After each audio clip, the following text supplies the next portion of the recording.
जितनी चर्चा अभी तक हमने की है जिंदा रहने और जीने को लेके, क्या आपकी क्लैरिटी बन रही है? एक बार 2 मिनट में कॉपी में यदि ले सकते हैं तो एक बार ले लें।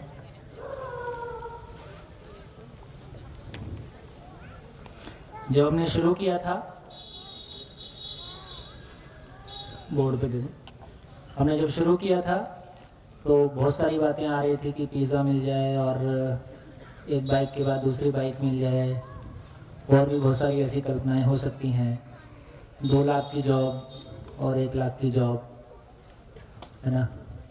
अभी जितनी चर्चा हमने की है उस पर कितनी चीज़ों पे आपका ध्यान जा रहा है, और जिंदा रहने और जीने को लेके क्या क्लैरिटी हमारी बन रही है? कुछ लोग शेयर करेंगे, फिर हम आगे बढ़ेंगे।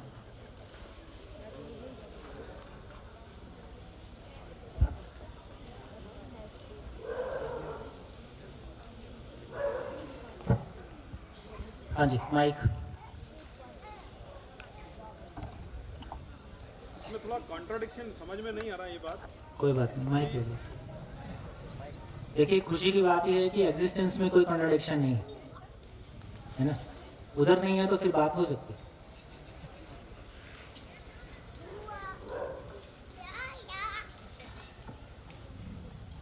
स्वयं के प्रति विश्वास एक इंडिविजुअल टर्म है और संबंधों में तृप्ति एक म्यूचुअल टर्म है। तो ये थोड़ा बात गले नहीं उतर रही है कि अगर हम स्वयं के प्रति विश्वस्त होंगे तो किसी ऐसे व्यक्ति से या किसी भी व्यक्ति से संबंधों में तृप्ति कैसे पॉसिबल है? बिल्कुल वैसे ही है कि जैसे स्वयं में तृप्ति आपको मिली है, वो एक दिन में मिल गई या उसका कोई प्रोसेस था? एक लंबा प्रोसेस था। यदि आपको तृप्ति आ गई है, वो आप में रुकी रहेगी कि दूसरे में मल्टीप्लाई होगी? बढ़ेगी। दूसरे में बढ़ेगी, तो जैसी आपकी हो गई है ऐसी उसकी भी हो सकती है कि केवल आप स्पेशल हो? सबकी हो सकती है। सबकी हो सकती है। तो फिर ये हो सकती है। मतलब किसी अरे मुझको हिंदी बोलना आता है तो मैं आपको सिखा ही सकता हूँ। डॉक्टर बनाता है, इंजीनियर बनाता है, तृप्त आदमी बनाएगा तो और क्या करेगा? Thank you.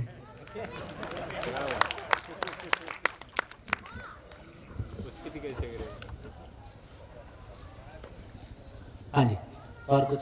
बढ़िया। हाँ जी, पीछे माइक दीजिए, अचल भाई को माइक दीजिए।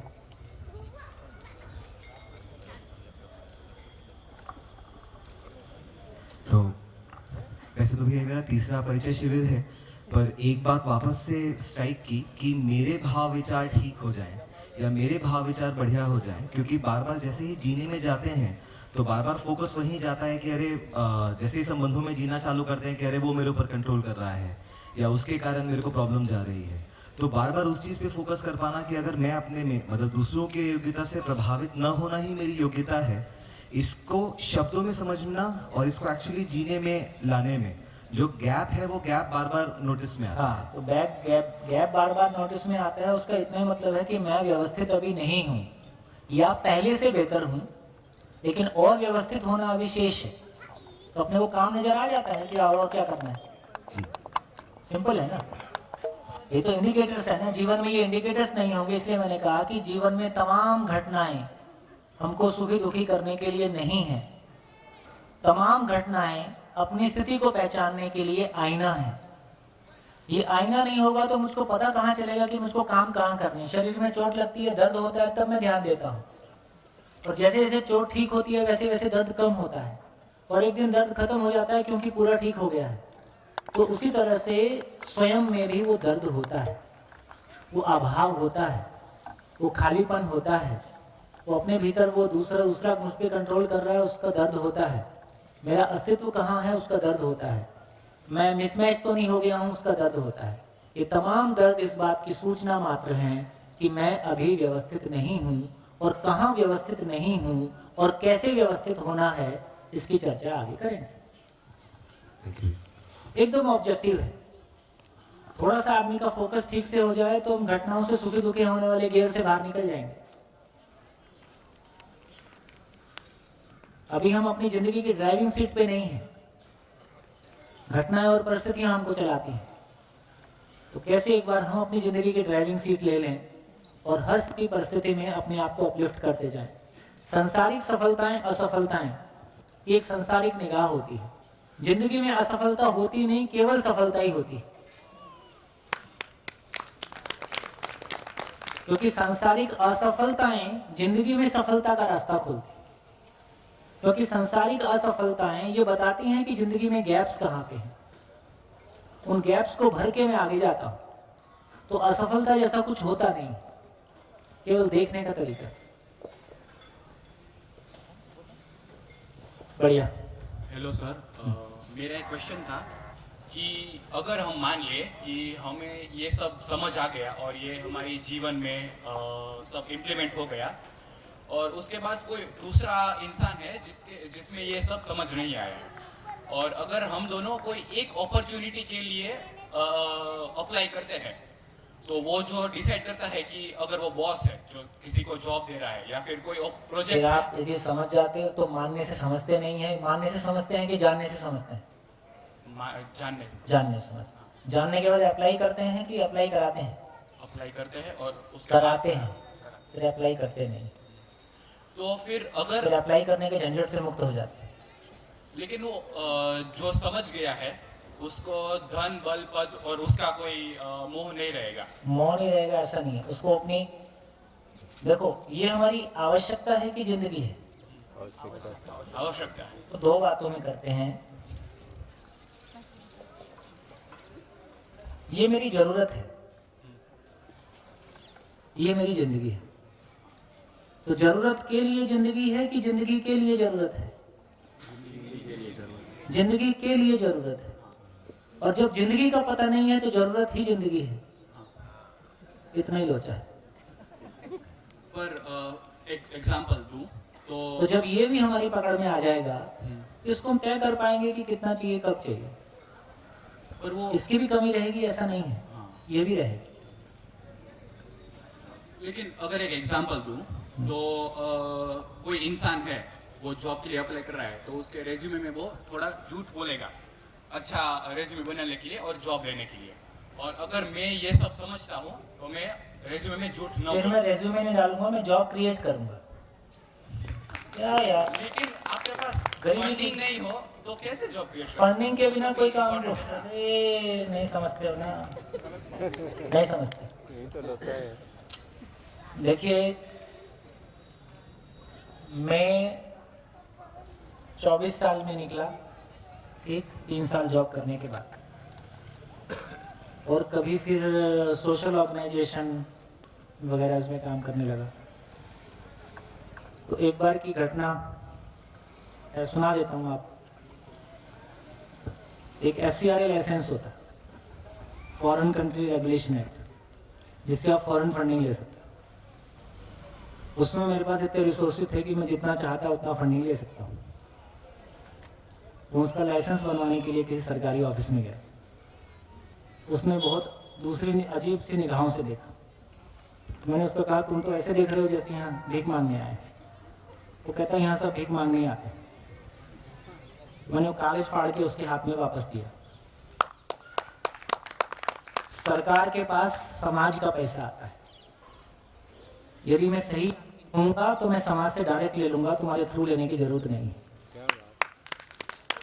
और 24-25 साल पहले 92 में तय किया था कि आज के बाद सरकारी पैसा और सामाजिक पैसा दोनों नहीं लूंगा। इन 30 साल की सामाजिक यात्रा में एक पैसा सरकारी फंडिंग नहीं, एक पैसा सामाजिक नहीं लिया। और पैसे के कारण कोई काम आज तक रुका नहीं। तो बेटा, पैसे की वजह से काम नहीं रुकते हैं। अपने पास कोई आइडिया नहीं है, अपने पास कोई योग्यता नहीं है, इसलिए हमको लगता है कि पैसा काम करेगा। आप आइडिया लेके आओ, पैसा आपके पीछे दौड़ के आएगा। पैसा आदमी के पीछे आएगा कि आदमी पैसे के पीछे जाएगा? जो पैसे के पीछे जा रहे हैं, इसका मतलब आदमी छोटा है, पैसा बड़ा है। इनके पीछे पैसा आ रहा है, इसका मतलब आदमी बड़ा है, पैसा छोटा है। तो तय करना पड़ेगा कि कौन किसके पीछे है। तो जब हम लक्ष्य के साथ होते हैं, जब हम जीने की क्वालिटी के साथ होते हैं, तो साधन धूल की तरह से उड़ता है पीछे पीछे। गाड़ी चलती है ना, पीछे धूल उड़ती। तो हम बातें तो ऐसी बहुत सारी कह रहे हैं, मुकद्दर इतना बुलंद बनाओ, क्या क्या बोलते हैं ना, क्या क्या बोलते हैं, ईश्वर पूछ, कल अल्लाह पूछे, क्या पूछे, खुद ही को इतना बुलंद बजाए, खुद ही को कर बुलंद इतना, तकदीर से पहले पूछे, बोल, बता तेरी रजा क्या है, उसके बाद रेज्यूमे बना के दे दे।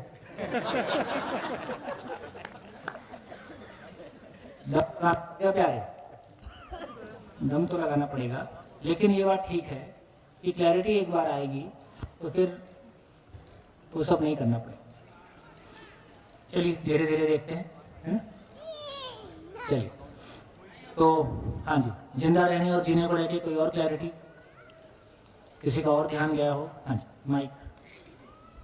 माइक बीच में थोड़ा खड़े हो जाएंगे तो थोड़ा ध्यान जाएगा। हाँ।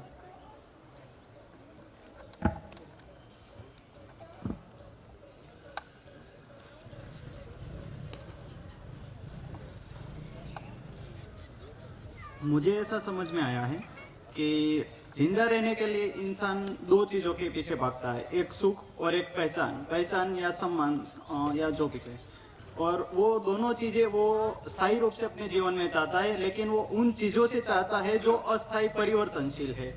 तो जिंदा रहने के धरातल पर वो कंटिन्यूसली कभी वो खुश नहीं रह सकता, ज्यादातर वो दुखी रहता है। लेकिन जब वो जीता है जीने के धरातल पर, वो हमेशा जब हैप्पीनेस या खुश रहना चाहता है, और तब उसका खुद पर विश्वास होना जरूरी है। और जब वो खुद पर विश्वास आ जाता है तो वो तृप्तिपूर्वक जी सकता है, अभाव से मुक्त हो सकता है, और एक हैप्पीली अपने में ही खुश रहकर जिंदगी जी सकता है। और उसके लिए उसके भाव और विचार की क्वालिटी उसको खुद को स्वनियंत्रण करके और स्वनिरीक्षण करके खुद पर काम करके बढ़ानी होगी, और वो क्वालिटी बढ़ाकर वो खुश रह आपका सकता पहला शिविर है? है। शिविर पहला है, लेकिन यूट्यूब पर मैंने 5 दिन करीब देखा था। बहुत बढ़िया। गुजराती में बोलो, जितना अभी बोला ओके उसको गुजराती में बोलो। ओके। जीवता रहे। मैं सभी से ये कहना चाहता हूँ कि बहुत सारे हमारे भाई बहन ऐसे होंगे जिनको गुजराती की वजह से क्वेश्चन करने में थोड़ा सा अनईजी लगता होगा। तो जिनको गुजराती में क्वेश्चन करना है आप गुजराती में क्वेश्चन कर लो, मैं समझता हूँ, और नहीं समझूंगा तो कोई और मेरे को ट्रांसलेट कर देगा, लेकिन आपको संकोच करने की जरूरत नहीं। तो जहाँ जहाँ मेरे को ऐसी प्रस्तुतियाँ लगेंगी कि आप बढ़िया कम्युनिकेट कर रहे हैं, वहाँ मैं आपसे कहला लूँगा। अभी शाम को हम 3 लोगों को अपॉर्चुनिटी देंगे। दिन भर में जो कुछ भी चर्चा हुई है उसको 3 लोग आके अपने शब्दों में कहेंगे, ठीक है? तो पहले से आप लोग तय कर लेंगे कौन 3 लोग आना चाहेंगे। तो हर दिन हम ये काम करेंगे, उसमें से कोशिश करेंगे कि 2 गुजराती हों और 1 हिंदी हो, ठीक? तो धीरे धीरे देखते हैं। हाँ जी।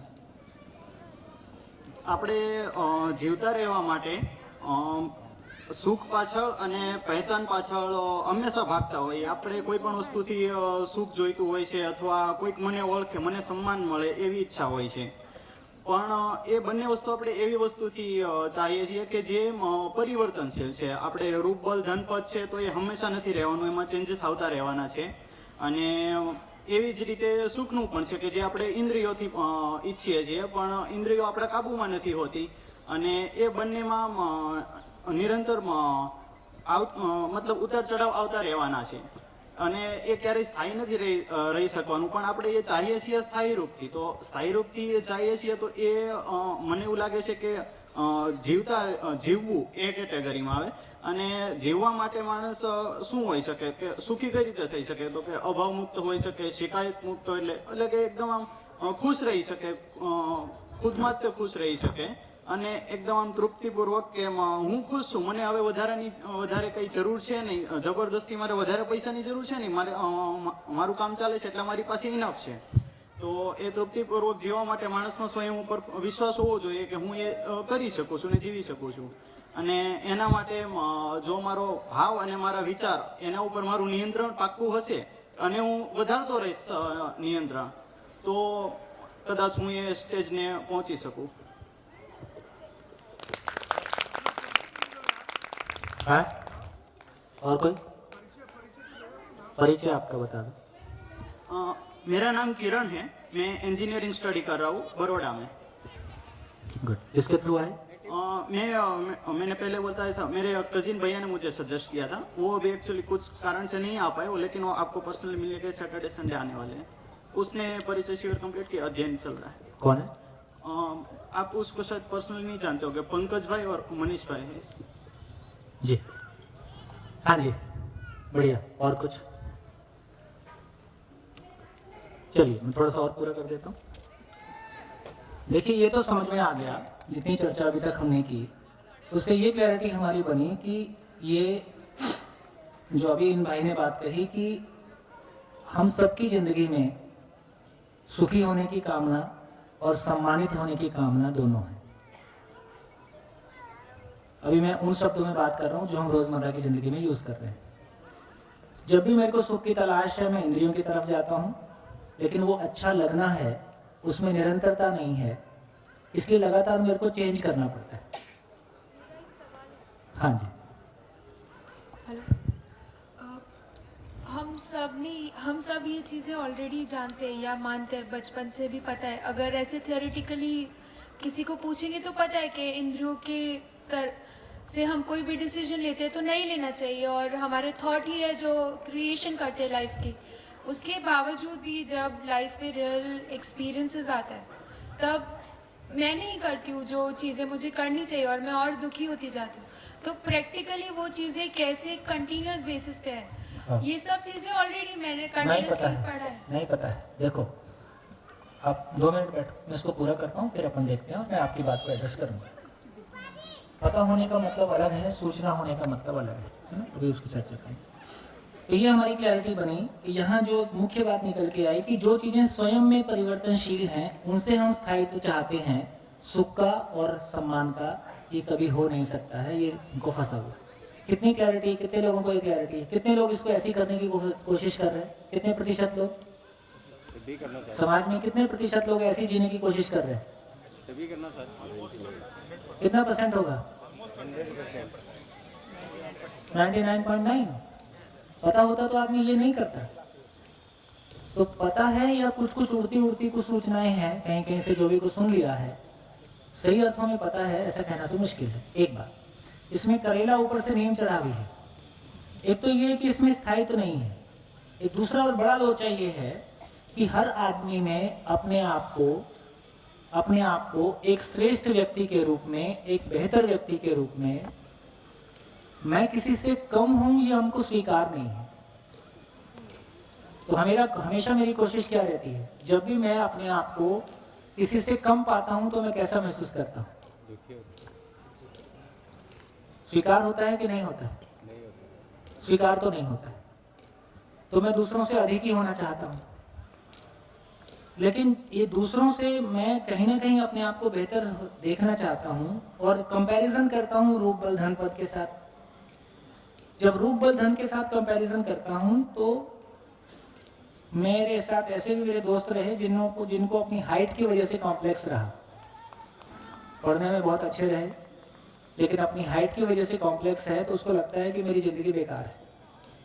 अब ये हाइट का तो कुछ नहीं हो सकता है, ये हाइट तो ऐसी चीज नहीं है जो आप इलाज करा के बढ़ा लोगे। अब ये कॉम्प्लेक्स किसी को हाइट को लेके है, किसी को कलर को लेके है, किसी को अपनी नाक को लेके है, किसी को किसी और चीज को लेके है। ये वो चीजें हैं जो लाइफ लॉन्ग फिर साथ चलेंगी, इनको तो हैंडल करना बहुत मुश्किल काम है। यदि धन और पद को लेके है तो आदमी फिर ज्यादा पैसे वाला होना चाहेगा, ज्यादा पद वाला होना चाहेगा। नहीं हुआ तो भी प्रॉब्लम है, हो गया तो उससे बड़ी प्रॉब्लम है। तो इसमें लगातार एक कंपैरिजन मोड बना रहता है, लगातार दूसरों से कंपैरिजन करना, लगातार दूसरों से कंपैरिजन करके अपने आप को छोटा पाना या बड़ा पाना। बड़ा पाया तो उससे बड़ी प्रॉब्लम, छोटा पाया तो प्रॉब्लम है ही है। तो लगातार ये अपने भीतर कोई स्टेबल ग्राउंड देगा कि लगातार हम अंदर से हिलते डुलते ही रहेंगे? अपने भीतर के विश्वास के लिए कोई स्थायी धरातल मिलेगा कि लगातार अपना भीतर में कुछ हिलता डुलता ही रहेगा? तो दोस्तों, कभी भी कोई स्टेबिलिटी अपने हाथ में नहीं आ रही है, क्योंकि यदि हम कंपैरिजन मोड में, अच्छा अभी हमारा वर्तमान में प्रेरणा पाने का तरीका भी कंपैरिजन ही है। घर में बच्चा आता है ना, एग्जाम उसका रिजल्ट आते ही बच्चा घर में आता है तो घर वाले क्या पूछते हैं? कितने नंबर है, कितने मार्क्स है? ये इंपॉर्टेंट क्वेश्चन नहीं है, इंपॉर्टेंट अभी आने वाला है, उसके कितने आए। ये कौन था? वो जो तुम्हारा दोस्त घर में आता है, तो उससे ज्यादा आए तो ठीक है, नहीं तो तुम किसी काम के नहीं। तो लगातार एक कंपैरिजन मोड आता है, क्योंकि हम अपने आप को या अपने लोगों को दूसरों से बड़ा हम बड़ा पाना चाहते हैं, लेकिन बड़ा पाने का कोई मापदंड हमारे पास नहीं है, इसलिए दूसरों से बड़ा या छोटा हो तो कंपैरिजन मोड में चल देता है। क्या मतलब हुआ? मैथमेटिक्स में मेरे 100 में से 100 आ सकते हैं, लेकिन यदि मैथमेटिक्स में कोई मापदंड नहीं है कि 100 आउट ऑफ 100 कोई स्टैंडर्ड नहीं है, तो मेरे पास सिर्फ एक ही स्टैंडर्ड है कि दूसरे से ज्यादा है कि दूसरे से कम है। यदि कोई एब्सोल्यूट मापदंड नहीं है, जैसे कलर का मापदंड है, भारत का गोरा लंदन में जाके काला हो जाता है। हाँ, क्योंकि वहां उससे भी गोरे लोग हैं। इसका मतलब हुआ कि कलर का अपने आप में कोई स्टैंडर्ड नहीं है, उससे भी कोई गोरा मिल जाएगा तो वो भी वहां जाके काला हो जाएगा। तो हमारी तमाम चीजें कंपैरेटिव हैं, उसमें कोई एब्सोल्यूट मापदंड नहीं है, क्योंकि भौतिक संसार में एब्सोल्यूट हो भी नहीं सकता है। अच्छा, कलर से तृप्ति मिलती तो कोई दिन जाके फिर वो कलर से तृप्ति नहीं मिलती है। तो जिंदा रहने के धरातल पर हमारे पास एक भी ऐसी चीज नहीं है जो अपने आप में निरंतर हो, जो खुद में निरंतर हो, जो हमको स्थायी आधार देता हो। इसलिए इस धरातल पर हम सफल हो गए। अब देखिए, अब कोई फर्क नहीं पड़ता कि मैं इंजीनियर हो गया, डॉक्टर हो गया, आईएएस हो गया, कि आईपीएस हो गया, कि मैं प्रधानमंत्री हो गया, कि मुख्यमंत्री हो गया, कि कुछ भी हो गया। ये सब कुछ हो जाने से क्या मेरा स्टेट ऑफ माइंड स्टेबल हो जाएगा? मैं प्रधानमंत्री हो गया, कि मैं मुख्यमंत्री हो गया, कि मैं आईएएस हो गया, कि मैं डॉक्टर हो गया, क्या उसके आधार पे मेरे भीतर का जो भाव और विचार की क्वालिटी है, क्या मैं स्टेबल क्वालिटी को पालूंगा? क्या मेरे रिलेशंस में स्टेबिलिटी आ जाएगी? क्या ऐसा कोई रिलेशन है आपस में? फिर मैं चाहे अमीर हूं चाहे गरीब हूं, चाहे मैं अमीर हूं चाहे मैं गरीब हूं, मैं भारतीय हूं कि अमेरिकन हूं कि पाकिस्तानी हूं, कोई फर्क नहीं पड़ता है। मैं जैन हूं कि बौद्ध हूं कि, उससे भी कोई फर्क नहीं पड़ता है ना। मैं मेल हूं या फीमेल हूं, इससे भी फर्क नहीं पड़ता है। फर्क पड़ता है तो किससे पड़ता है? फर्क पड़ता है तो किससे पड़ता है? फर्क पड़ता है तो किससे पड़ता है? भाव और विचार की क्वालिटी। तो मेरे भाव और विचार की क्वालिटी का इंजीनियरिंग से कोई लेन देन नहीं है, मेरे भाव और विचार की क्वालिटी का डॉक्टर से कोई लेन देन नहीं है। अभी कोरोना काल में कितने केसेस हुए, जो अभी कोरोना काल में जब लाश जाएगी तो सामने वाला तो खोल के देखेगा नहीं डर के मारे, और पता चला दोनों किडनी गायब हैं। ये केसेस हुए ना कोरोना काल में। ये केसेस भी हुए कि जवान लोगों को कोरोना घोषित करके दोनों किडनियां निकाल के बेच दिया गया और लाश लपेट के घर वालों को दे दी गई, और कोरोना की लाश है इसलिए खोल के भी मत देखना, जाके जला देना। घर वालों को भी नहीं दी, डायरेक्ट ही जला दी, घर वालों जला दी, घर वालों को भी नहीं दी। ऐसे भी केसेस हुए, और कितने हुए आपको भी नहीं पता, हमको भी नहीं पता। ये ह्यूमन पार्ट्स का इंटरनेशनल रैकेट है, इंटरनेशनल। ये कोई किसी देश एक देश का मामला नहीं है। और इसमें सब पढ़े लिखे लोग लगे हैं कि अनपढ़ लोग लगे हैं? पढ़े लिखे लोग, डॉक्टर है ना? लगे हुए हैं। तो इसका मतलब ये हुआ कि कोई फर्क नहीं पड़ता कि इंजीनियर है कि डॉक्टर है कि आईएएस है कि आईपीएस है कि मुख्यमंत्री है, क्या पीएचडी है, कोई फर्क नहीं पड़ता हमारी एजुकेशन से। हमारी एजुकेशन का आदमी के भाव और विचार की क्वालिटी से कोई लेन देन नहीं है। वो बहुत अच्छा भी हो सकता है, बहुत निम्न स्तर का भी हो सकता है।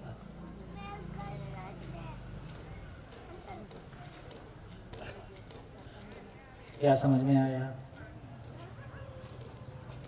क्या समझ में आया? तो भाव और विचार की क्वालिटी है, इसकी पहचान क्या है? शिकायत मुक्त मानव, शिकायत मुक्त संबंध और शिकायत मुक्त परिवार, अभाव मुक्त परिवार। ऐसा परिवार हो जाएगा तो क्या करेगा? एक परिवार शिकायत मुक्त अभाव मुक्त हो जाएगा तो क्या करेगा? दूसरे परिवार को ऐसा बनने में मदद करेगा। क्या करेगा? हम मेरी तरह काम करेगा। क्यों करेगा? अब मैं घर में बैठ के क्या करूं? तो लोग 7 दिन के लिए सिंगापुर हांगकांग जाते हैं, हम लोग शिविर लगा लेते। क्या बुरा? मेरे घर में कोई शिकायत नहीं है, कोई अभाव नहीं है, मेरे लिए कोई काम भी नहीं बचा है, तो मैं चलो भाई थोड़ी देर बात कर लेते हैं। तो मैं दोस्तों बहुत खुशी के साथ इस बात को कहना चाहता हूं कि जो सूत्र है, जो जिसके पास है वह उसको बांटेगा ही। कंफ्यूज आदमी क्या बांटेगा? दुखी आदमी क्या बांटेगा? अभावग्रस्त आदमी क्या बांटेगा? सुखी आदमी क्या बांटेगा? सिंपल। तो यदि एक परिवार अपने आप में शिकायत मुक्त, अभाव मुक्त होता है तो उसकी पहचान है बाय डिफॉल्ट, भरेगा तो छलकेगा, वो दूसरे परिवारों के शिकायत मुक्त, अभाव मुक्त होने के लिए काम करेगा। शिकायत मुक्त, अभाव मुक्त होने के लिए काम करेगा। और क्यों करेगा? क्यों करेगा? उसकी खुशी के लिए ऐसा करना उसकी खुद की जरूरत है, किसी पे एहसान नहीं है ना? यही समाज का सूत्र है। इससे कम में समाज बन नहीं सकता। हम अधिकांश लोग देने के भेष में लेने के लिए निकले हुए लोग हैं।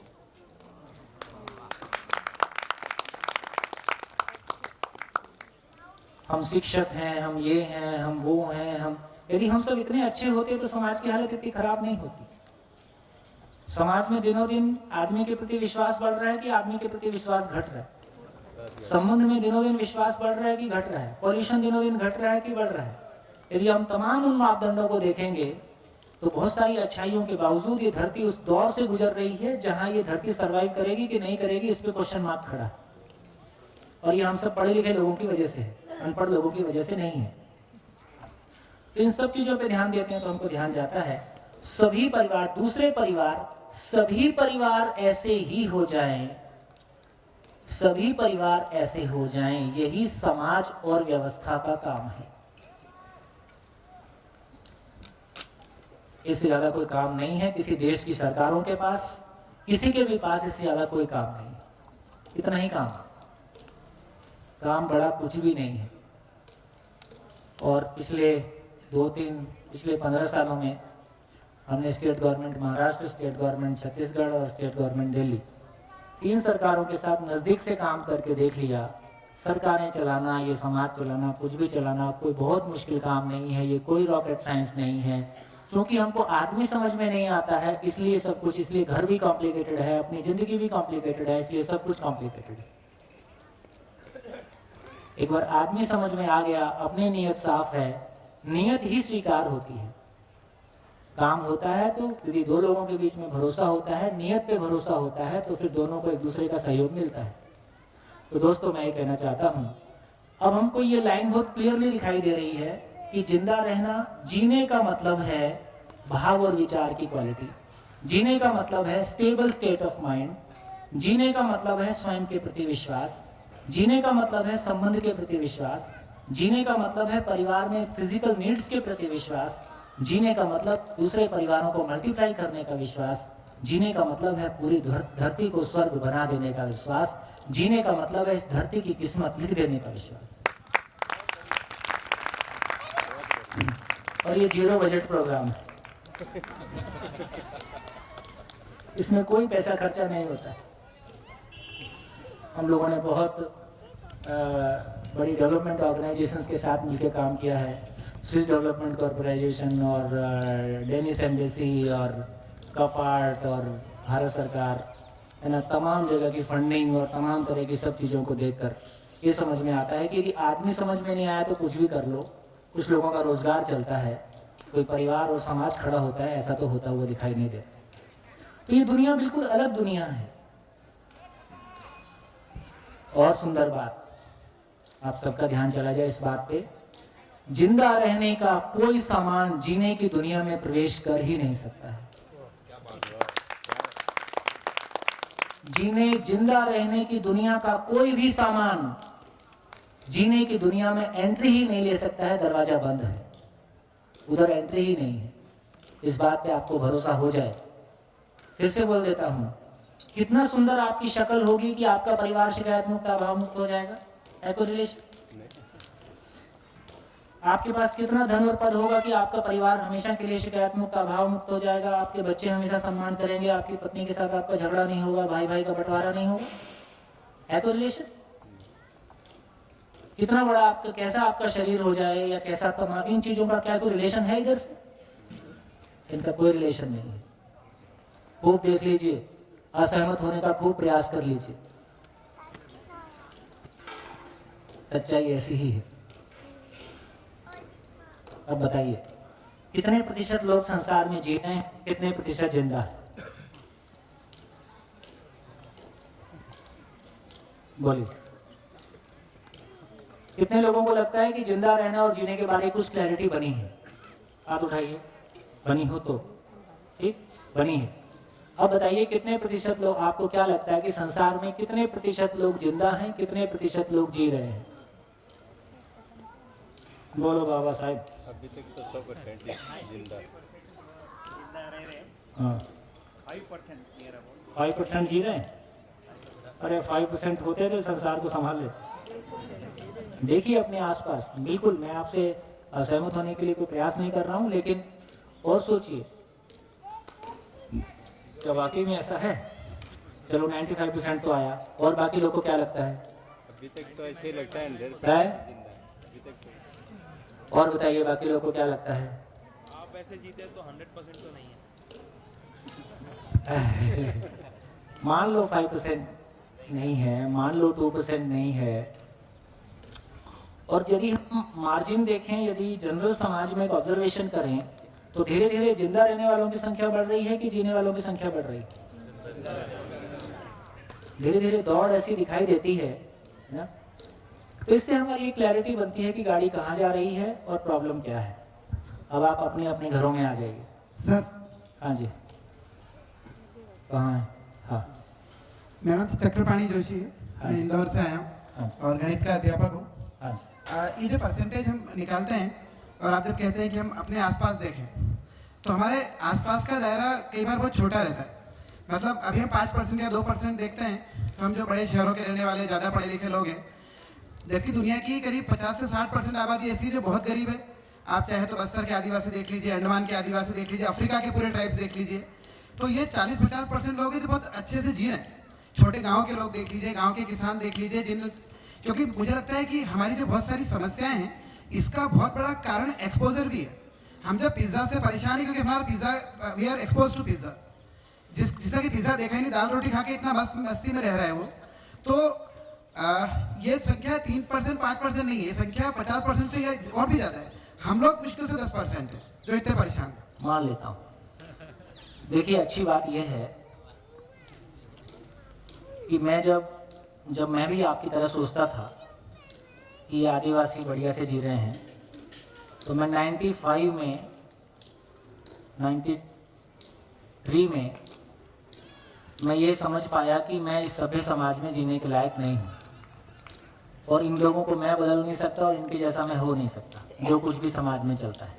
मेरी गलती इतनी थी कि मैं चोरी करना नहीं चाहता था, झूठ बोलना नहीं चाहता था। जॉब में रहता हूँ तो झूठ बोलना पड़ता है, अपना काम करता हूँ ये सोचा था कि झूठ नहीं बोलना पड़ेगा, तो पता चला और झूठ बोलना पड़ता है, और तमाम तरह के टैक्सेस की चोरी और तमाम तरह की अव्यवस्था में शामिल होना पड़ता है। और मैं कुछ भी करना नहीं चाहता था और कॉम्प्रोमाइज़ भी करना नहीं चाहता था। तो मैंने निर्णय लिया कि मैं सभ्य समाज में रहने के लायक नहीं हूँ और मेरे से ये नहीं चलेगा, तो क्या किया जाए।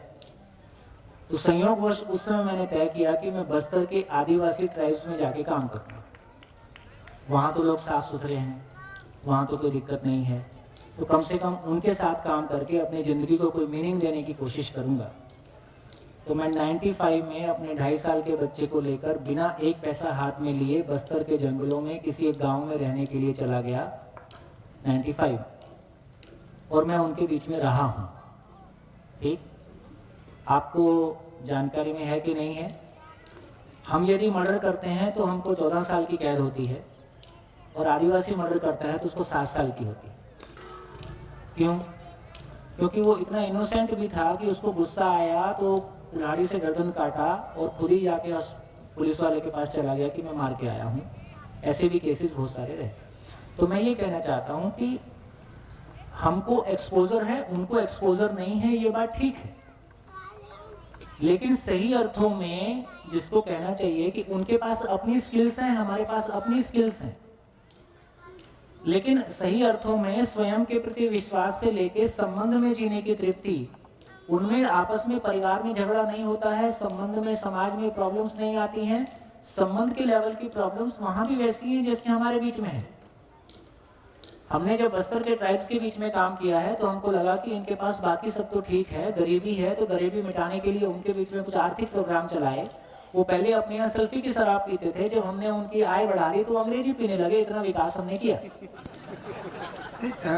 तो मैं ये कहना चाहता हूँ दोस्त, जैसे अगर आप किन्हीं बातों को, हो सकता है आपका आदिवासियों का या गांव का वर्णन या आपका कितना एक्सपोजर है मैं नहीं जानता, लेकिन मैं तो कम से कम सब चीज से जी के और गुजर के जब मैंने सब चीज को देखा है, फिल्मों में गांव अलग दिखाई देता है, वास्तविकता का गांव अलग दिखाई देता है।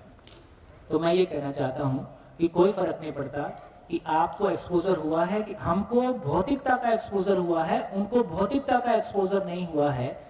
जिंदगी का ज्ञान और जिंदगी की समझ ना हमको है ना उनको है, हम भी तो वही हैं जो वो थे। इतना ही हुआ कि हम निकल के शहरों में चले आए। चलिए मैं अपना बताता हूँ। मैं, मेरे फादर बैंक में रहे हैं, तो मैं बचपन से पापा की पोस्टिंग छोटे छोटे गाँव में रही। ऐसे गाँव भी थे जहाँ शौचालय भी नहीं थे, और मुझे आज भी लगता है हमारे पहले 18 साल जीवन के सबसे श्रेष्ठ 18 साल थे। वहाँ ना होटल थे, रेस्टोरेंट थे, कुछ भी नहीं था, इवन लाइट ही 8 घंटे आती थी। उसके बाद हम शहर में आए, फिर मैं इंदौर में हूँ 25 साल से। और वो जो 18 साल अगेन जहाँ कुछ एक्सपोजर नहीं था हमको, हमें नहीं पता था बटर पट्टी मसाला भी कुछ होता है वो दुनिया में। 18 साल वो थे जब आपके पास कोई जिम्मेदारी नहीं थी। नहीं, पापा भी आज जब- उसी समय को भैया वो उसमें कॉम्प्लेक्सिटीज कम थी, ये बात ठीक है, अभी कॉम्प्लेक्सिटी, लेकिन उसकी तुलना में भी सुविधा भी बहुत बड़ी है। यदि आप पॉजिटिव पार्ट को देखोगे तो मेरे को लगता है कि आज की डेट में जो जेंडर इक्वलिटी है, जो स्त्री पुरुष में समानता है, जो महिलाओं को सम्मान मिला है, जो समाज में बहुत सारी दूरियां खत्म हुई हैं, जो सुविधा पे कुछ ही लोगों का अधिकार था, यदि आप सकारात्मक चीजों को देखोगे तो वो भी कम नहीं है। उस ढंग से यदि आप सकारात्मकता को देखोगे तो वो भी कम नहीं है। आपको याद होगा एक ट्रेन की टिकट करानी होती थी, छोटी जगह से किसी बड़े शहर में जाके एक दिन में हम टिकट करा के आते थे। अभी 2 उंगली दबाते हैं तो टिकट हो जाती है। तो हमारी जिंदगी कितनी आसान हुई है। हाँ, हमको इन सुविधाओं को हैंडल करना या उसके साथ में निपटना नहीं आता है, इसलिए बहुत सारी कॉम्प्लेक्सिटीज भी हैं। लेकिन फिर भी मैं दूसरी बात कहूंगा, जो भाव और विचार की जो क्वालिटी है, क्वालिटी का मतलब है अपने भीतर कन्फ्लिक्ट नहीं है, स्टेबल स्टेट ऑफ माइंड। अभी बस्तर में अनाउंस करवा दो कि 20,000 रुपए की जॉब मिल रही है तो पता चलेगा कि आधा गांव का युवा खाली हो गया है।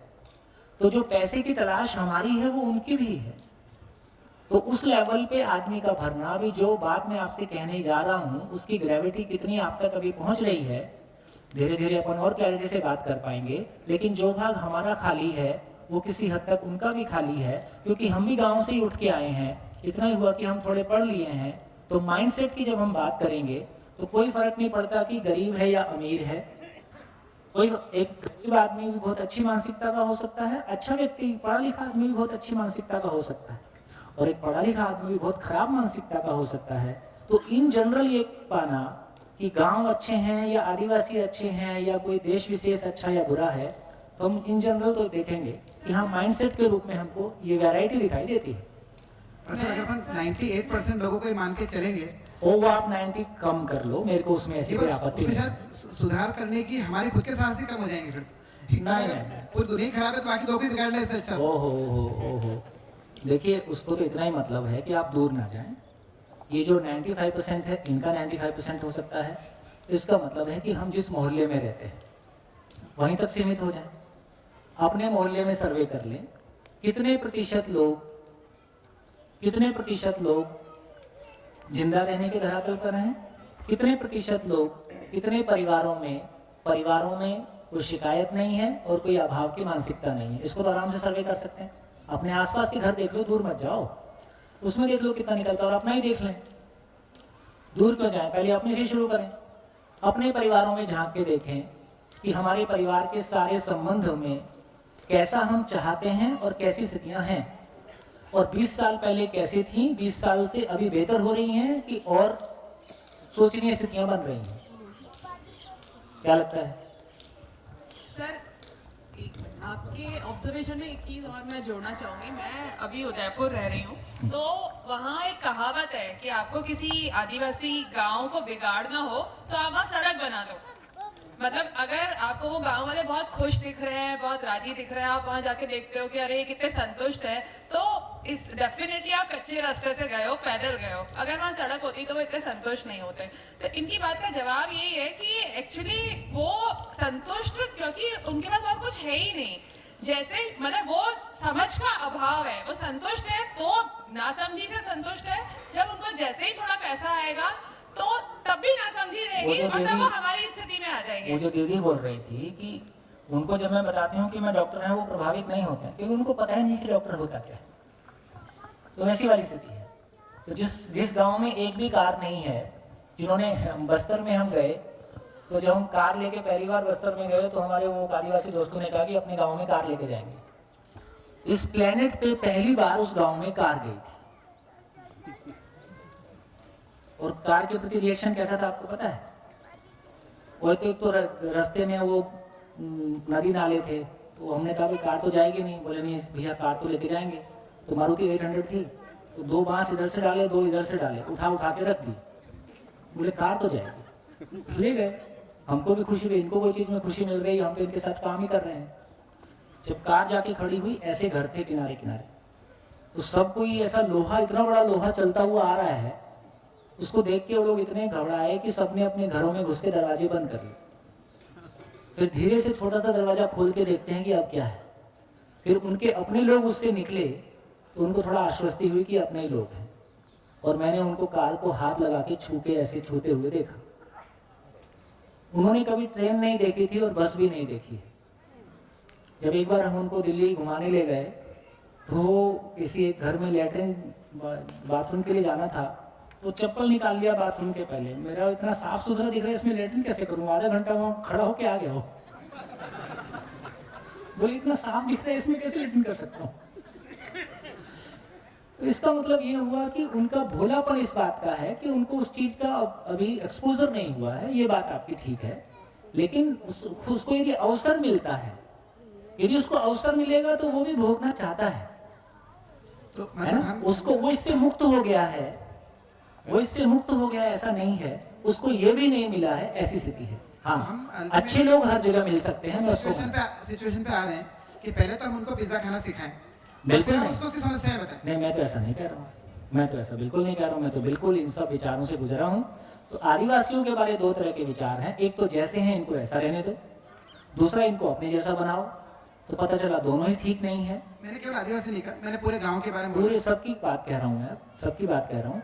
तो इसका मतलब ये हुआ कि ये एक्सपोजर तो मेरे आपके रुकेगा नहीं। तो घर घर में टीवी पहुंच ही गया है, हमारे हाथ में है। तो इतना ही है कि उसको जीने की समझ दे दें।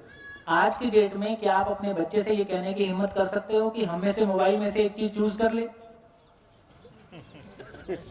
कितने लोगों की ये हिम्मत है जो अपने बच्चों को ये कह सको कि मोबाइल और हम में से एक चीज मिलेगी, चूज कर ले?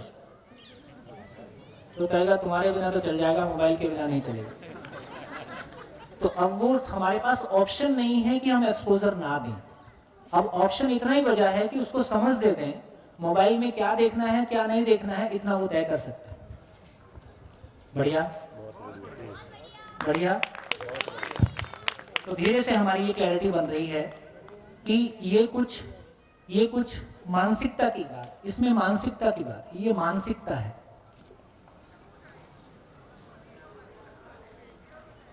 ये मानसिकता, हम कहते हैं इसकी मानसिकता खराब है। तो ये जो मानसिकता है, ये जो स्टेट ऑफ माइंड है, तो जिस तरह से मैं फिजिकल वर्ल्ड में एक्सेल किया हूं, मेहनत किया हूं, उसी तरह से मानसिकता के क्षेत्र में भी मैं मेहनत कर सकता हूं, ऑब्जेक्टिवली मेहनत कर सकता हूं और अपने भाव और विचार की क्वालिटी को हैंडल कर सकता हूं। चलिए अब बोलिए, दूर ना जाएं, अपने घरों में आ जाएं। अपने घर का हाल तो पता है। कितने प्रतिशत लोग ये कह सकते हैं कि मेरा परिवार शिकायत मुक्त है और अभाव मुक्त है और हमेशा ऐसा ही रहता है?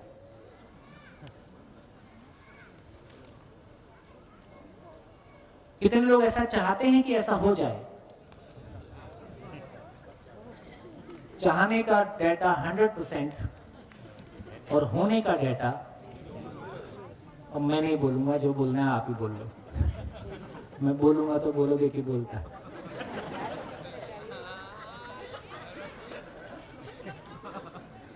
दोस्तों, ये सुनने से, हाँ हेलो सर, मेरा ये मानना है कि अगर हम बोलते हैं ना कि अगर रात है तो दिन का मजा है, अगर दुख है तो सुख का मजा है, तो हम सिर्फ इतना समझे कि वो भी बोला जाता है कि हम अगर ज़्यादा खुश हो तो किसी को कुछ भी प्रॉमिस ना कर दे और बहुत दुखी हो तो किसी को कुछ बुरा भी ना बोल दे, तो सिर्फ इतनी स्टेबिलिटी हम में हो कि हम उस टाइम स्टेबल हो सके। वरना हम अगर देखो पहले ऐसा था कि सबको छुट्टियां चाहती थी, लेकिन कोरोना के बाद सबको जाना है काम पे। अगर सिर्फ लाइफ कॉन्स्टेंटली हो गई तो फिर एक्साइटमेंट क्या रहेगा? देखो 18 साल कैसी बोलती है। और ये 18 साल का नहीं है, ये हम सबका सॉफ्टवेयर यही है, क्योंकि जिंदा रहने के धरातल पे यही सॉफ्टवेयर चलता है। फिर आपको कभी ऐसा भी लगेगा अपने भाई के साथ, अपनी मम्मी के साथ, मम्मी इतने साल हो गए विश्वास से जीते हुए, अब तो विश्वास का पता नहीं चल रहा है, कुछ धोखा दे दो, क्योंकि आपको तो एक्साइटमेंट चाहिए। बोर हो जाएंगे ना अगर स्टेबल हो गई लाइफ तो। भाई तुम्हारे भीतर तुम विश्वास से जीती रहो, इससे तुम स्टेबल फील करती हो कि बीच बीच में विश्वास लूज होता रहे, इस एक्साइटमेंट में मजा आता है। विश्वास लूज हो ऐसी बात नहीं है, लेकिन अगर सिर्फ कॉन्शियस हो गई तो फिर मजा ही क्या है लाइफ में? वही तो बेटा बात सिर्फ है। इतना हो कि हमें बहुत ज्यादा बुरा ना लग जाए। ऐसा हम तुम नहीं, अपने- ये सॉफ्टवेयर तुम्हारा नहीं है, ये सॉफ्टवेयर यही वाला है, इस सबके में यही लोडेड है, कम और ज्यादा। ये तुम्हारा सॉफ्टवेयर कौन सा सॉफ्टवेयर है? ये सॉफ्टवेयर इधर से आता है। कैसा आता है? मीठा ही मीठा मिलेगा तो बोर हो जाए, ठंडी ठंडी रहेगी तो फिर गर्मी का मन करता है, गर्मी गर्मी देख के बरसात का मन करता है, घर में रह के लगता है चलो सिंगापुर घूम आए, 4 दिन जाके लगता है घर वापस चले, घर में रहते हैं तो जॉब में चले, जॉब में बच्चा नहीं हुआ तो दरगाह मस्जिद पे है ना वो मांगते हैं दुआएं, हो जाए, हो जाता है तो मर क्यों नहीं जाता? कुछ भी स्टेबल नहीं है। ठीक, तो जॉब में नहीं मिली, सरकारी जॉब नहीं मिली तो हाय हाय, मिल गई तो वो किसी काम की नहीं। बच्चे अब पैदा हो गए तो उनकी बोले अब इनकी जिम्मेदारियां, बोले शादी पूरी हो जाए तो गंगा नहाए, तो भैया ना ही पैदा करते तो क्या दिक्कत थी? तो आप कहीं भी नहीं टिक रहे हो बेटा। ये जो माइंडसेट है ना, बच्चे सेटल हो जाएं, बच्चे तो हो गए, तुम अभी भी सेटल नहीं हुए। बच्चा हॉस्टल चला जाएगा, इसका मन नहीं लगेगा, वो तो मस्त है, तुम्हारा नहीं लग रहा है, वो तो तुमसे छूटना ही चाहता है।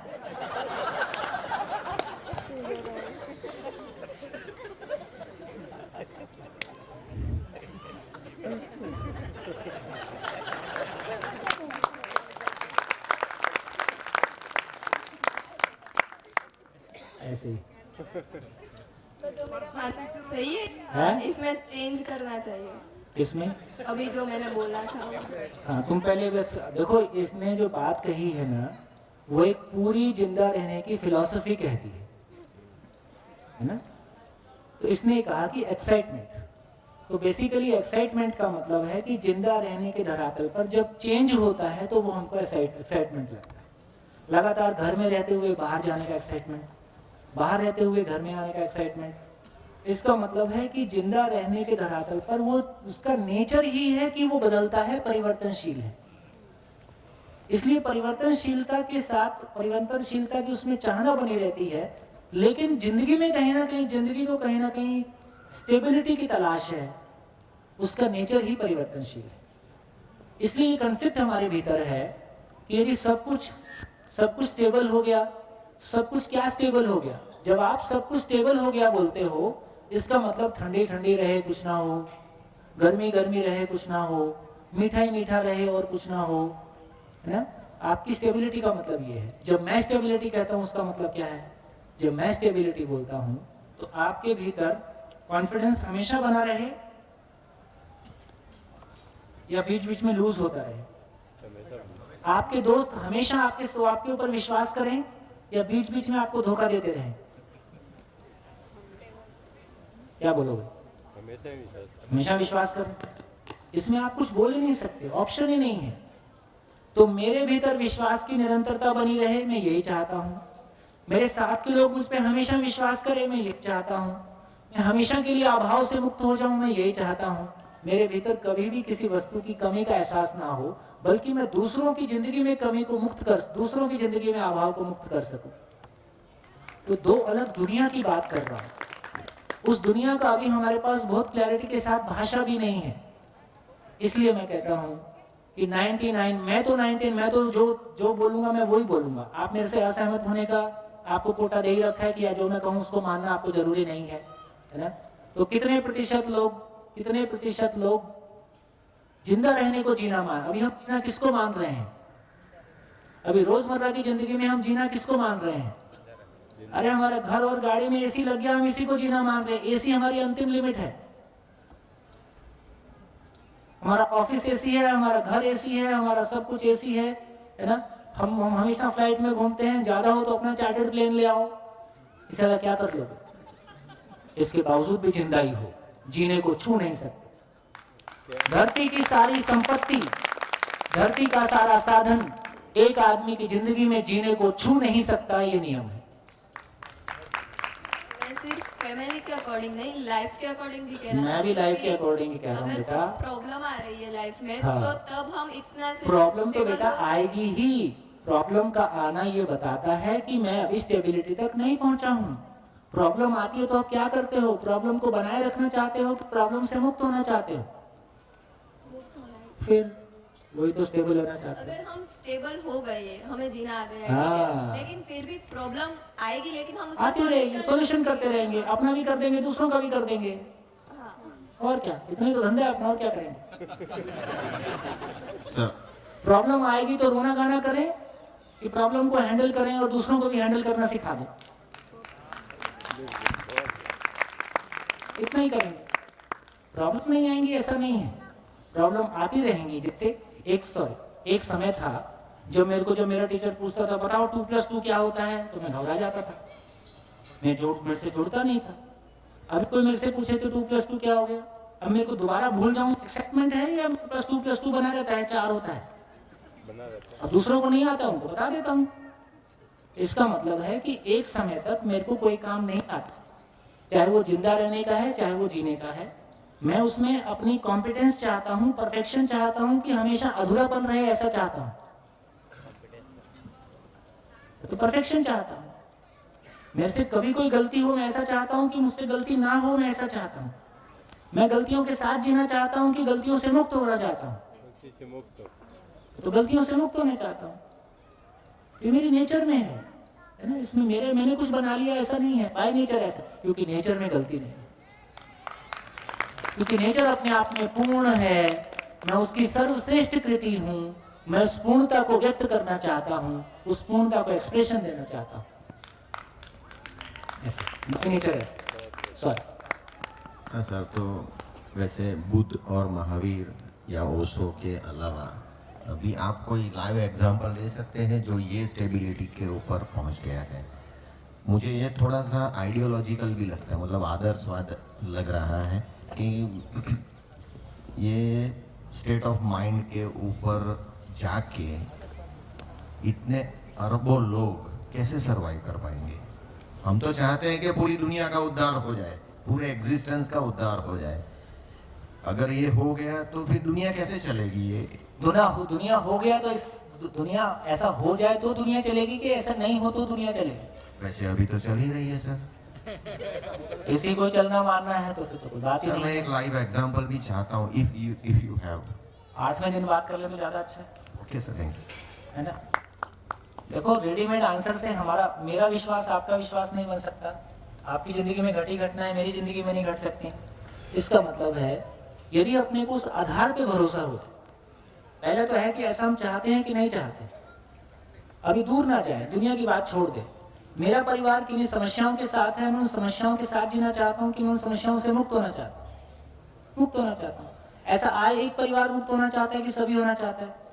सभी होना चाहता है। इसका मतलब है, यहाँ एक अपन फिलोसॉफिकल ग्राउंड ला सकते हैं।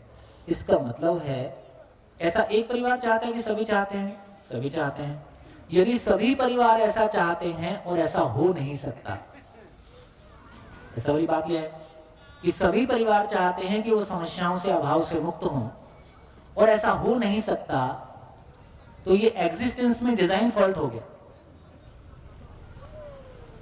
मैं एग्जिस्टेंस का पार्ट हूं और मैं चाहता हूं कि ऐसा हो जाए, और ऐसा हो नहीं सकता, और हमारी स्वीकार्यता है कि ये प्रकृति अपने आप में पूर्ण है। यदि हम ये स्वीकारते हैं कि ऐसा हो नहीं सकता है, तो ये प्रकृति अपूर्ण सिद्ध होती है, जिसकी कि हमारी स्वीकृति नहीं है। इसका मतलब है हमारी यही स्वीकृति है कि प्रकृति अपने आप में पूर्ण है, मानव उसकी सर्वश्रेष्ठ कृति है, मानव उसी पूर्णता को पाना चाहता है, उसी पूर्णता को व्यक्त करता है, उसी के लिए प्रयास आदिकाल से चला आ रहा है। जिंदा रहने के धरातल पर हम सफल हो गए हैं। एक पार्ट हमने कॉन्कर कर लिया है, लगभग एक पार्ट कॉन्कर करने के बाद पता चला, देखो हमने ही अपने बचपन में देखा था, अपना मकान हो जाए ये सबका सपना नहीं था, अपनी गाड़ी हो ये सबका सपना नहीं था, लेकिन आज हमने अपने जीते जी ये देख लिया कि एक घर में 4 गाड़ियां ही हैं, मोबाइल एक के पास, पहले घर में एक नहीं होता था, अभी हर जेब में 2 ही हैं। इसका मतलब ऐसा कभी सोचा था? कभी बचपन में ऐसा सोचा ही नहीं था कि ऐसा भी हो सकता है। इसका मतलब ये है कि मानव के पास वो क्षमता है कि जो सबकी चाहना है वो पूरी ना हो, ऐसी एग्जिस्टेंस में कोई डिजाइन नहीं है। हाँ, समय की बात, आज जिस स्थिति में हम हैं, इस स्थिति में हमको ऐसा बोलते हैं कि जैसा मानव अभी है ये 2 लाख साल से ऐसा है, और उसके पहले भी बोलते हैं 60 लाख साल का मानव का इस धरती पे इतिहास है। तो 60 लाख साल हमको लगे हैं, या हम ठीक से कहें तो 2 लाख साल लगे हैं हमको इस स्थिति में पाने में कि हम कम से कम जिंदा रहने के धरातल पर एक अधिकार को पाके बैठे हैं, एक लेवल का अधिकार हमने पाया है। और यहाँ पहुंच के पता चला है कि जिंदगी की तृप्ति अविशेष है, इसको भी पालें। हाँ जी, मुझे एक डाउट था कि जिंदा रहना है उसकी एक फिलॉसफी है कि अगर कोई इंसान के पास ज्यादा ऑप्शंस आए तो उसे रियलाइज होता है कि क्या क्या प्रॉब्लम्स वो फेस कर रहा है, या क्या फिर किसी के पास ऑप्शन हो ही ना तो उसे पता ही नहीं चलता कि वो एक स्थिति में है जहां उसे नहीं होना चाहिए या नहीं पसंद है। तो अगर हम जीना मान ले कि हम जी रहे हैं, अगर वो स्टेज पे पहुंच जाए तो वो तो समझ गया कि ये सारे प्रॉब्लम नहीं होंगे क्योंकि state of mind he constant होगा। तो कोई भी ऑप्शन आ जाए या कोई भी स्थिति आ जाए वो चेंज नहीं होगा। लेकिन जैसे हम जिंदा रहने से जीने के स्टेट ऑफ माइंड में चेंज हुए हैं, तो उसका कोई आगे वाला स्टेज हो सकता है जब हम इवॉल्व होते हैं, तो कोई आगे वाला स्टेज हो सकता है जहाँ हम ज्यादा। बहुत बढ़िया। तो मैं जो बात कहना चाह रहा था उसके लिए आपने स्पेस क्रिएट किया। हाँ जी, कुछ कहना चाहते हैं?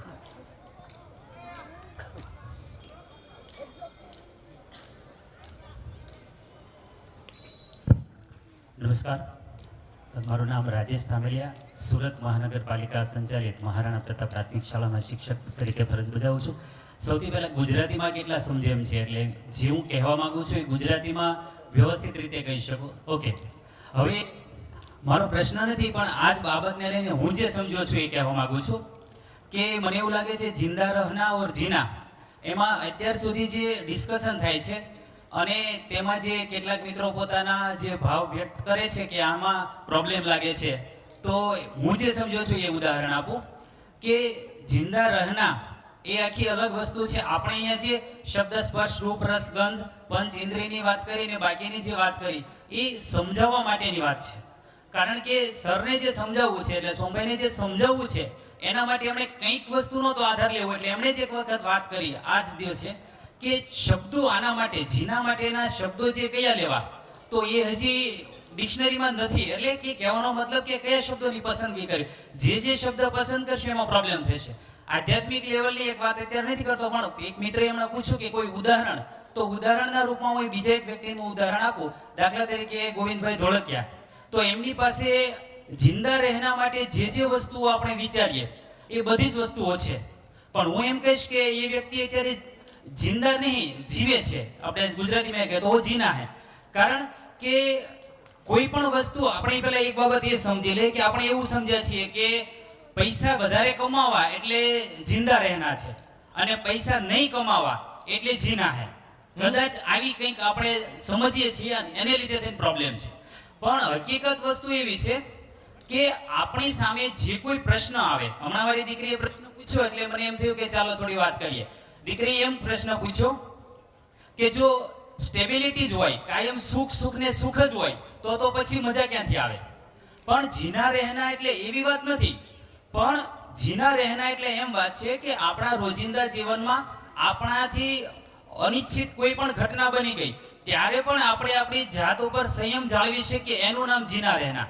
એક મિત્રએ હમણાં એક સરસ ઉદાહરણ આપ્યું હતું કે આપણે ગાડી લઈને જઈએ છીએ અને પાછળથી બીજી કોઈ વ્યક્તિ બિના કારણે આપણો કોઈ વાંક ન હોય ને આપણી સાથે અથડાવી દે, તો આપણે કેવી રીતે આપણામાં સ્ટેબિલિટી જાળવવી? તો એ જાળવવાની જો આપણામાં લેવલ આવી જાય તો એ છે જીના રહેના. દાખલા તરીકે ગોવિંદ કાકાને ફરીથી યાદ કરું, મેં મારા એક પુસ્તકના વિમોચનમાં પહેલી વખત એમને ત્યાં આમંત્રણ આપવા માટે ગયો. એમની સ્કૂલ છે વીએન ગોધાણી વિદ્યાલય. તો તે દિવસે શોર્ટ સર્કિટ થયો હતો કોમ્પ્યુટર લેબની અંદર, અને તાત્કાલિક એ ત્યાં સ્કૂલે પહોંચ્યા અને પહેલામાં પહેલું એમણે એ પ્રશ્ન પૂછ્યો કે કોઈને શોર્ટ લાગ્યો તો નથી ને? કોમ્પ્યુટરનું નુકસાન થયું લગભગ તે દિવસે, એટલે 2008ની સાલની વાત, ત્યારે 7 લાખ રૂપિયા જેટલું નુકસાન થયું હતું. પણ પહેલો સવાલ એનો હતો કે કોઈ બાળકને ઈજા નથી થઈ ને? તો એમણે કહ્યું કે ના, કોઈ બાળકને કંઈ થયું નથી. તો કે સારું કર્યું, ભગવાનની મોટી કૃપા. એટલે અનિચ્છિત ઘટના તો બને જ છે દરેક માણસના જીવનમાં, રામ હોય કે કૃષ્ણ હોય, દરેકના જીવનમાં અનિચ્છિત ઘટના તો બને જ છે. આ અનિચ્છિત ઘટનાના સમયે આપણી સ્ટેબિલિટી જાળવી શકીએ, આપણે આપણી માનસિક સમતુલા જાળવી શકીએ, એનું નામ છે જીના રહેના. અને આપણે કરોડો રૂપિયા કમાયા હોય ને 1 કરોડની પણ નુકસાની જાય, અને જો આપણે અસ્ટેબલ થઈ જાય, અનસ્ટેબલ થઈ જાય ને દુઃખી થઈ જઈએ, તો એ છે जिंदा रहना. कदाच હું આટલું આવતું સમજ્યો છું. આભાર. आप रिस्पॉन्ड करें जो उन्होंने बोला हिंदी में, उसमें कोई गैप तो नहीं था? मैं हिंदी में भी बात कर सकता हूँ यदि किसी को कोई प्रश्न है कि वो समझ नहीं पाया मैं क्या कहना चाहता था, तो मैं भी वो बता सकता हूँ. नहीं, वो लंबा होगा. ओके. हाँ, अजय भाई इस पर रिस्पॉन्ड करना चाहेंगे. कोई गैप तो नहीं था? एक आध जगह ऐसा मेरे को लगा कि कोई गैप था, बाकी ठीक है. नहीं गैप तो बधारो है, मतलब अच्छा, काफी है. काफी है. मुझे लगा हिंदी के चक्कर में मैं गुजराती बोलने लग गया.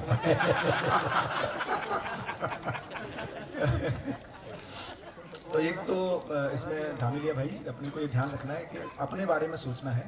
गोविंद काका यहाँ रहेंगे तो उनसे बात कर लेंगे अपन, है ना. तो अपने बारे में जो 3 सूत्र है ना, उसको अपने को पकड़ना पड़ेगा, है ना. ये जो कॉन्स्टेंसी की बात कर रहे हैं, जो बिटिया पूछ रही थी, है ना, तो अपन यदि अपने विश्वास के साथ हैं, उसके बाद पिज्जा भी खाएंगे, ऐसा नहीं दाल रोटी खाएंगे, वो सब चीज़ें जिंदा रहने में परिवर्तनशीलता को बनाए रखना कोई मुद्दा नहीं है ना. तो जो दूसरी चीज़ है उसको अपन कई बार पहली चीज़ से मिक्स कर रहे हैं. तो अपने पे फोकस करके अपने में देखेंगे तो मुझे लगता है कि काफ़ी चीज़ें और स्पष्ट आएंगी. तो गैप तो है अभी है ना. तो और बार बार इसको देखें, क्योंकि अपन देख रहे हैं कि जो दूसरे ने दान कर दिया, है ना, इस तरह के बहुत सारे रूप बल पद्धन के मैनिफेस्टेशन को अपन अभी जीना बोलते आते हैं उस पे, है ना. हाँ, वही मैं कह रहा हूँ, चर्चा करेंगे. ठीक है, कम से कम इतना ध्यान चला गया है कि हाँ 2 चीज़ें हैं और उस पर और क्लैरिटी से बात होने की ज़रूरत है. और जब मैं कुछ कह रहा होता हूँ हमारे पास में बीच बीच में आपने कुछ बहुत अच्छा भी कहा, ऐसा मेरे को लगा, क्योंकि शब्द वही हैं. जब मैं इधर बोल रहा होता हूँ, आप उन शब्दों को इधर ले आते हो. जब मैं कुछ इधर बोल रहा होता हूँ, आप उन शब्दों को उधर भी ले जाते हो. तो धीरे धीरे जैसे जैसे हम कल और परसों में आगे चलेंगे, हमारी क्लैरिटी बनेगी. इस भाई ने एक अच्छी बात कही थी कि ये जिंदा, जैसे अभी इतना सारा डिस्कशन सुनने के बाद, और आपने जब मैंने कहा कि कितने लोग अपने परिवार में शिकायत मुक्त, अभाव मुक्त हैं, तो किसी ने हाथ उठाया नहीं.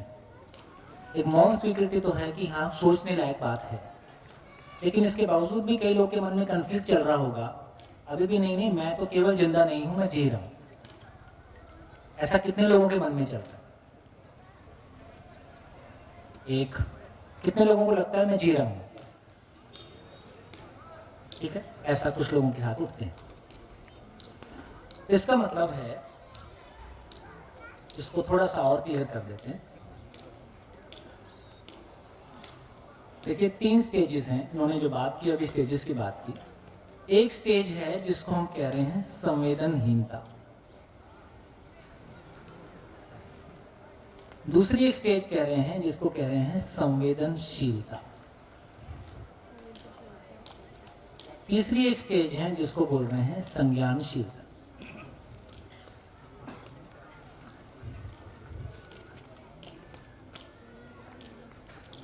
अब हम चीज़ों को प्लेस कर सकते हैं.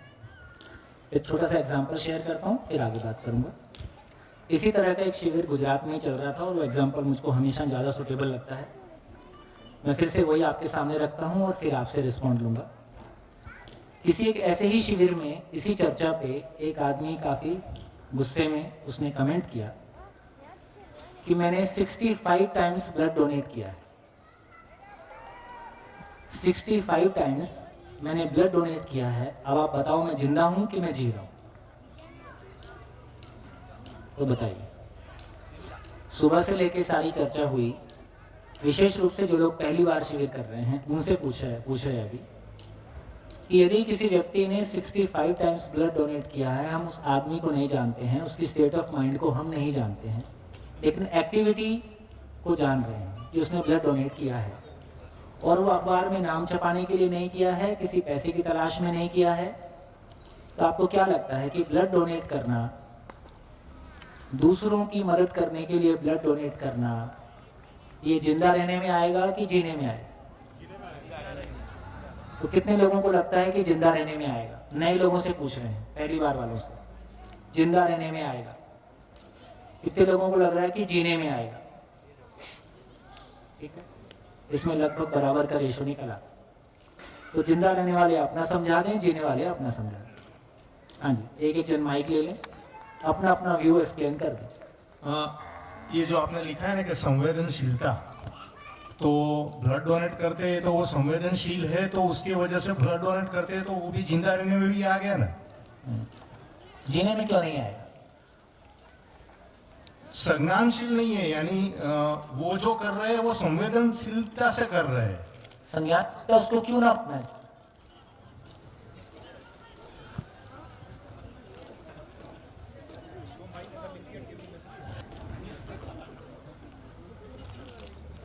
मानना नहीं है ना। हाँ जी, और कौन बोलेगा? मुझे लगता है।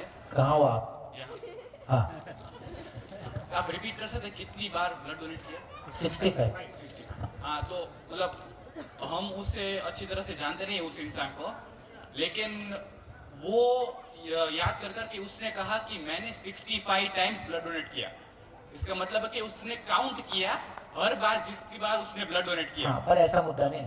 तो हाँ, वो हो सकता है कि इसीलिए जिंदा। मैं बता रहा हूँ कि ऐसा मुद्दा नहीं है। हाँ। तो इसीलिए वो हो सकता है। अब किस में आएगा? अभी भी जिंदा रहने में आएगा ना। क्यों आएगा? उधर क्यों नहीं जाएगा? लेकिन वो हेल्प की, वो तो सब इंसान की क्या है कि जरूरियात होनी चाहिए कि दूसरे को की मदद करनी चाहिए। उसमें जीना नहीं आती क्योंकि उसका स्टेट ऑफ माइंड स्टेबल ना हो, क्योंकि जीना में स्टेट ऑफ माइंड आता है। उसमें जरूरी नहीं है कि आप दूसरों की मदद करो या फिर कुछ कुर्बान करो, वो इम्पोर्टेंट नहीं है। लेकिन खुद का स्टेट ऑफ माइंड जो है वो क्रोधित होकर या फिर कुछ को डाउट कर कर वो कहना नहीं चाहिए कि मैं जी रहा हूँ, मैं जिंदा नहीं, उसको वो डाउट नहीं होना चाहिए। हाँ जी, और लोग पीछे।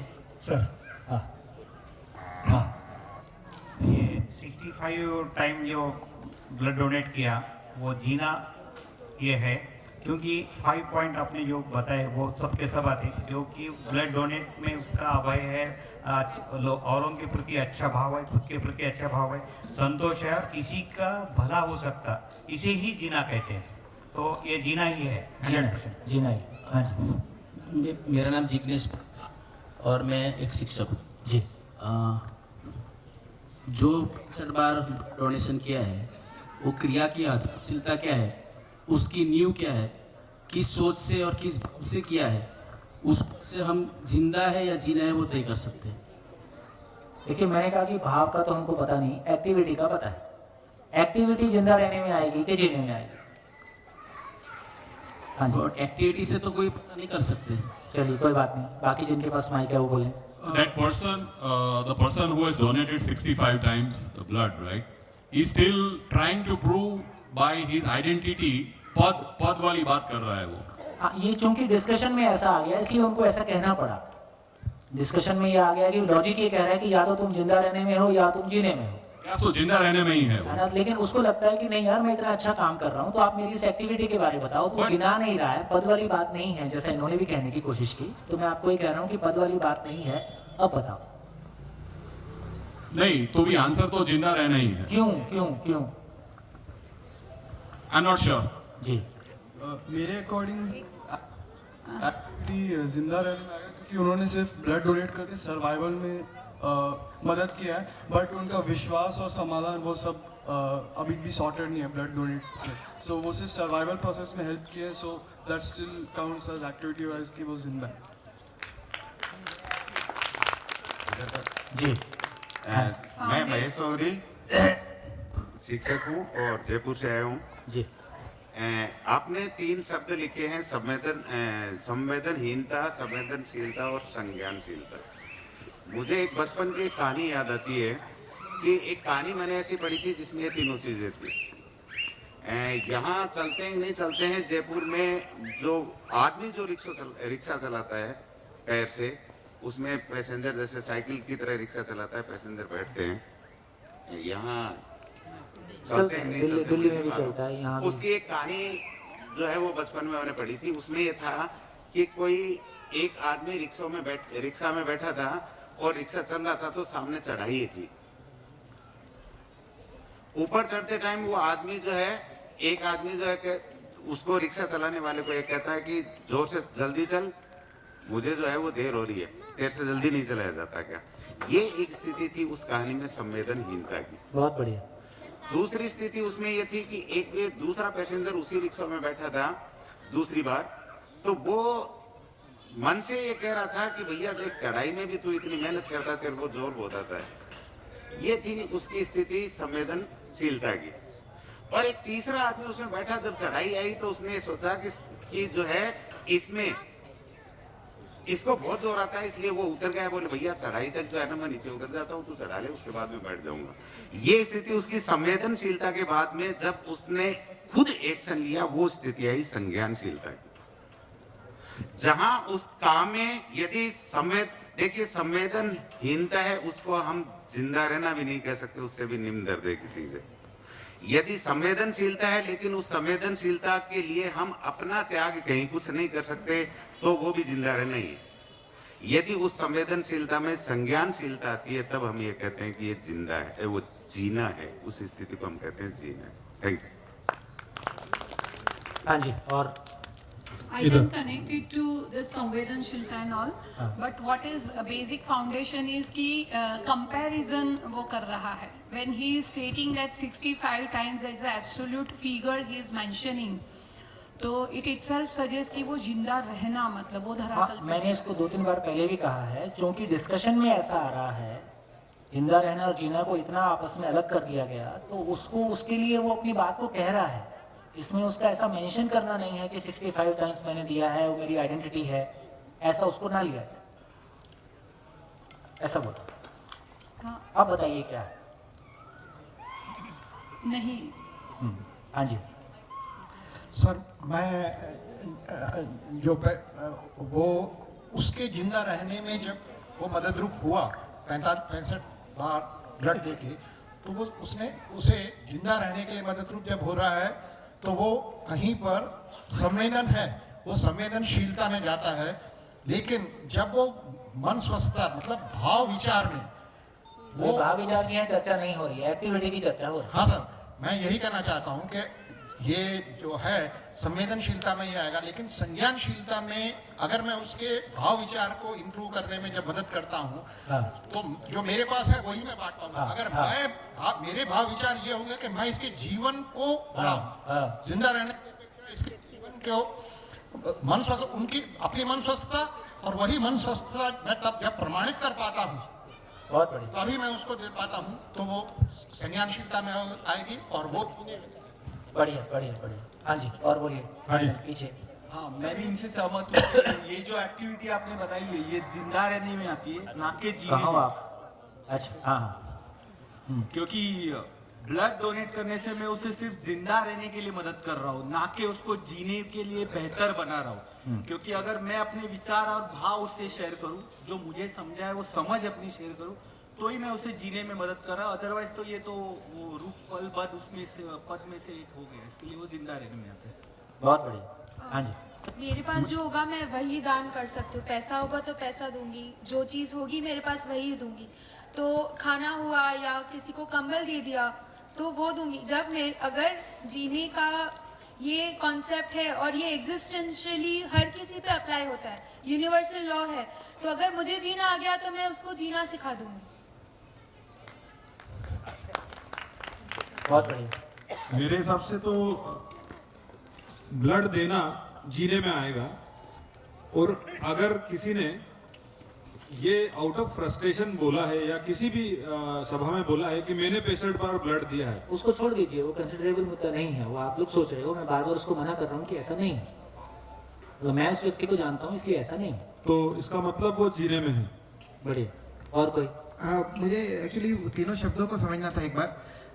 जब वो जयपुर वाले भाई साहब ने नहीं समझाया था तब मेरे लिए 3 कैटेगरी थी, उनके समझाने के बाद 4थी कैटेगरी भी आ गई कि अगर उस रिक्शा से उतर के अगर रिक्शा को धक्का लगाना भी चालू कर दिया, ये किस कैटेगरी में जाएगा?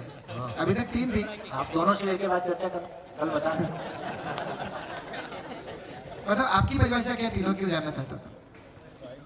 जी, पूरा हो गया तो मुझे लगता है टाइम भी हो गया, तो पूरा कर लें। श्योर? हाँ, लास्ट। मैं वो भैया से सहमत हूँ कि संवेदनशीलता में आएगा, क्योंकि वो दूसरे लोगों को जिंदा रहने में मदद कर रहा है, ना कि जीने। देखिए, अच्छी बात यह है कि ब्लड डोनेट करने से ब्लड डोनेट करना संज्ञानशीलता नहीं है, ये बहुत सुखद बात है। नहीं तो क्या होता मालूम है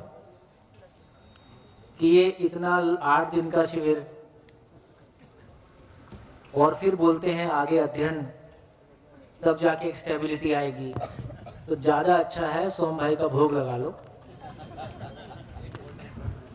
1 बोतल इसका ब्लड निकाल दो, और यदि वो संज्ञान उससे समझ में आ जाए तो सोम भाई तो गया।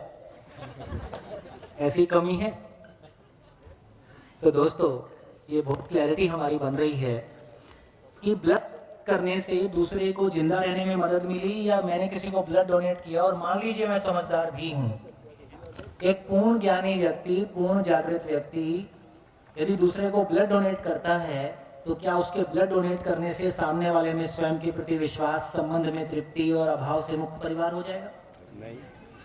ब्लड ऐसा कोई काम नहीं करेगा। नहीं। और यदि ब्लड नहीं मिला तो मर जाएगा, मान लीजिए। तो ब्लड का मिलना और ना मिलना उसके जिंदा रहने में सहयोगी है या उसके जीने में सहयोगी हो गया? तो जिंदा रहने में सहयोगी है, ये बहुत क्लियर है। तो ब्लड डोनेट करना जीने की तरफ कोई मदद नहीं कर सकता, क्योंकि ब्लड ना, ये उससे कोई भाव और विचार की क्वालिटी सुनिश्चित नहीं हो रही है। ये बात समझ में आ रही?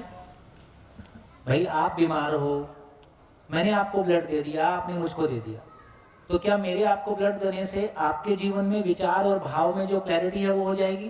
देने वाले के भाव और विचार अच्छे हैं, ये तो मालूम पड़ रहा था। अरे देने वाले के भाव विचार अच्छे हैं, उसका नाम संवेदनशीलता है। तो संवेदनशीलता का मतलब है दूसरों के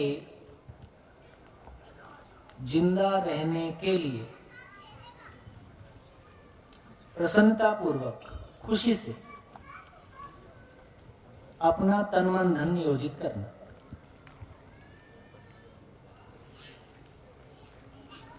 फिर चाहे पेड़ लगाओ, गाय बचाओ, पॉलिथीन हटाओ, पर्यावरण ठीक करो, ये जितना तमाम काम हम एनजीओज के रूप में या किसी अच्छे भाव से करते हैं, उसका मतलब है कि हम बेसिकली संवेदनशील लोग हैं, सेंसिटिव लोग हैं, है ना। इनसेंसिटिव होने का मतलब है कि आदमी का नुकसान हो या नेचर का नुकसान हो, मेरा प्रॉफिट हो जाए, मेरे को उससे मतलब है। इसका नाम संवेदनहीनता है। जो रिक्शे वाला एग्जाम्पल भाई जी ने दिया, पहले वाला कम से कम विचार में संवेदनशीलता था, दूसरा वाला एक्शन में भी संवेदनशील था, संवेदनशीलता की और अच्छी स्थिति है, तीसरे वाला और अच्छा था, ये कहीं भी संज्ञानशीलता को नहीं छुए। हाँ, वो व्यक्ति समझ के रूप में संज्ञानशील होगा, उसकी चर्चा हम अभी नहीं कर रहे हैं, केवल एक्टिविटीज की बात कर रहे हैं। ये क्लैरिटी बनी? अब कोई कंफ्यूजन हो तो बोलो। श्रद्धा जूनागढ़ से, और मैं एक प्राथमिक शिक्षिका हूँ सरकारी पाठशाला में। मैं ये समझी हूँ कि कोई भी आदमी, हम में से यहाँ कोई भी या हमसे छोटा भी हो, इकोनॉमिकली छोटा भी हो, तो फिजिकल नीड किसी की पूरी करना वो संवेदनशीलता है, ना कि हम उसे जीना सिखा रहे हैं, ना कि हम उसे अपने भाव और भाव यदि दे रहे हैं, ना और कि हम यदि मल्टीप्लाई कर रहे हैं। कोई भी व्यक्ति इवॉल्व होगा तो संवेदनहीनता से संज्ञानशीलता में ही जाएगा, सॉरी संवेदना से ही संवेदन जाएगा, डायरेक्ट बाईपास नहीं है। तो संवेदनशीलता एक अच्छी स्थिति है बट हम इससे दूसरों की फिजिकल नीड्स को कंप्लीट कर रहे हैं, ना कि हम अपने भाव और विचार को मल्टीप्लाई कर रहे हैं। हाँ, और कुछ दिन बाद फिर धीरे से ये भी समझ में आता है लोगों को, आपने पढ़ा होगा हमारे शास्त्रों में लिखा है कि सुपात्र को दान, है ना। दिल्ली में यमुना किनारे हजारों झुग्गियां हर साल बनती हैं, योजना पूर्वक बनाई जाती हैं ताकि बाढ़ में वो बह जाएगा तो उसका मुआवजा मिलेगा, इस योजना के साथ ही बनाई जाती है। गुजरात में जब कच्छ में भूकंप हुआ था तो राहत के कैंप हुए थे, ये वो, तो ऐसे कई कार्य होते हैं जिसमें कई लोग मदद करते हैं, दूसरों की फिजिकल नीड्स को कंप्लीट करते हैं। तो इसका मतलब संवेदनशील, हाँ संवेदनशीलता। तो इसका मतलब ये नहीं कि हम अपने हमारा विश्वास है, हमारे जो भाव विचार है उसको हम कैरी करते हैं या तो हम उसे मतलब इतना एक्शन ये बताता है कि आप संवेदनशील तो हैं ही, संज्ञानशील आप हो सकते हैं। अच्छी होने से ये साबित नहीं होता कि आप जी रहे। हाँ, क्योंकि जीने की एक्टिविटी फिर साबित होगी। हाँ। तो आपके परिवार के माध्यम से कितने परिवार जीने के लिए योग्य हो गए, तो वो संवेदनशील। आप भी भूखे को अन्न दे सकते हो, मैं भी दे सकती हूँ, बिल्कुल बट अभी जो आप कर रहे हो वो मैं नहीं कर सकती। हाँ, तो अभी जो मैं कर रहा हूँ ये एक्टिविटी किस में आएगी, संवेदनशीलता में आएगी कि संज्ञानशीलता में आएगी। ये संज्ञा, मैं आपको कोई वस्तु नहीं दे रहा हूँ, आपसे कोई वस्तु ले भी नहीं रहा हूँ, तो हमारे बीच में वस्तु का आदान प्रदान नहीं है, भौतिक वस्तु का आदान प्रदान नहीं है, लेकिन भाव का आदान प्रदान है। सुबह से शाम तक हम दोनों एक दूसरे के साथ भाव का एक्सचेंज करते हैं, विचार का एक्सचेंज करते हैं। भाव आ गया ना तो फिर एक्टिविटी में डेफिनेटली कन्वर्ट होगा। भाव जो है ये भी भाव है, संवेदनशीलता भी भाव है। बट कोई एक या दो एक्टिविटी से आप ये नहीं कर सकते कि सुन लीजिए, संवेदनशीलता वस्तु से जुड़ा हुआ भाव है, संज्ञानशीलता शाश्वतीयता से जुड़ा हुआ भाव। फिजिकल नीड का मैंने कहा। Thank you sir. ये संज्ञानशीलता शब्द समझा देंगे एक बार। संज्ञानशीलता का मतलब है कि यदि एक शब्द में कहें एक स्टेबल स्टेट ऑफ माइंड, दूसरी भाषा में कहें तो अपने भीतर जितने भी प्रकार की नेगेटिविटी है उससे मुक्त होने की कोई स्थिति, जितने प्रकार की सकारात्मकता हो सकती है उसके साथ होने की स्थिति, अपने में सॉल्यूशन, हमेशा हर डायमेंशन में सॉल्यूशन होने की स्थिति, अपने में वो स्थिति को दूसरे में मल्टीप्लाई करने की योग्यता। जैसे मैंने कहा ना कि मुझको हिंदी आता है तो मैं आपको सिखा सकता हूँ, आपको इंग्लिश आता है तो आप मुझको सिखा सकते हैं। तो यदि मुझको भाव और विचार की क्वालिटी मेरे पास है तो मैं आपकी भाव और विचार की क्वालिटी को, यदि आप चाहते हैं तो मैं आपके लिए सहयोगी हो सकता हूँ। तो ये संज्ञानशीलता का एक्सप्रेशन हुआ। कोई एग्जाम्पल चल ही रहा है सुबह से लेके, आप सुबह से लेके हम शाम तक जितनी भी चर्चा कर रहे हैं, ये क्या चीज की चर्चा है? हमारे बीच में कोई वस्तु का आदान प्रदान नहीं है, क्या चीज का आदान प्रदान है? हाँ, एक स्टेबल स्टेट ऑफ माइंड हो सकता है, हम प्रॉब्लम से मुक्त हो सकते हैं, दूसरों को भी प्रॉब्लम से मुक्त होने के लिए सहयोगी हो सकते हैं, एक बेहतर घर परिवार बना सकते हैं, एक बेहतर संसार बना सकते हैं, एजुकेशन को रिफॉर्म कर सकते हैं, इस पूरी व्यवस्था को रिफॉर्म कर सकते हैं। सर इसमें जैसे एक्चुअली ऑनेस्टली मुझे वो शब्द समझ में नहीं आया अभी तक, क्योंकि एक्चुअली संज्ञान शब्द का मतलब भी नहीं पता पहला तो। संज्ञान मतलब ज्ञान के साथ, मतलब खुद के लिए, संपूर्ण के लिए। जैसे किसी को, ये भी दीदी ने बोला कि भूखे को खाना देना संवेदनशीलता है और खाने का पूछना संज्ञानशीलता है कि खाना खाएगा नहीं देना। ऐसा नहीं, ऐसा नहीं, ये सब पूछना शरीर के लिए, सिंपल समझ लीजिए कि शरीर की स्टेबिलिटी के लिए जो कुछ भी कर रहे हैं एक्शन के रूप में, ये संवेदनशीलता है। और एक स्टेबल स्टेट ऑफ माइंड के लिए जो कुछ भी कर रहे हैं वो संज्ञानशीलता है। और कल खुलेगा। हम किसी और के लिए कुछ करेंगे नहीं ना, तो फिर संज्ञानशीलता कैसे? मैं आपके लिए कर रहा हूँ कि नहीं कर रहा हूँ? तो मतलब हम उसको ये सिखा दें कि बेटा खाने खाने की जरूरत नहीं तेरे को, ऐसी कोई बात नहीं। ऐसी कोई बात यदि किसी और के मन में आई हो तो उसको रीसेट कर लें।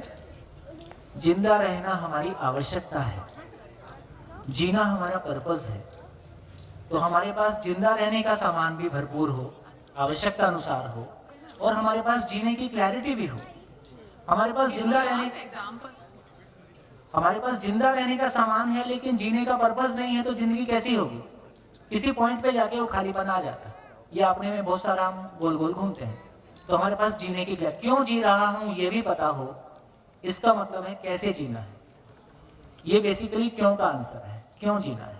उस सर के रिक्शा वाले एग्जाम्पल है, संज्ञानशील आदमी क्या करता है उस टाइम? सर मैं वहां संज्ञानशीलता की जरूरत नहीं है।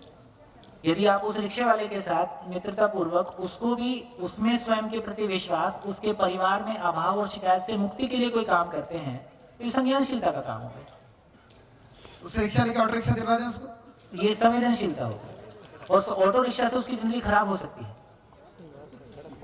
तो किसी को ऑटो रिक्शा दिला के उसकी जिंदगी बेहतर हो जाएगी ऐसा नहीं है। हाँ, किसी को समझ उपलब्ध करा दोगे, फिर वो ऑटो रिक्शा का सदुपयोग कर सकता है।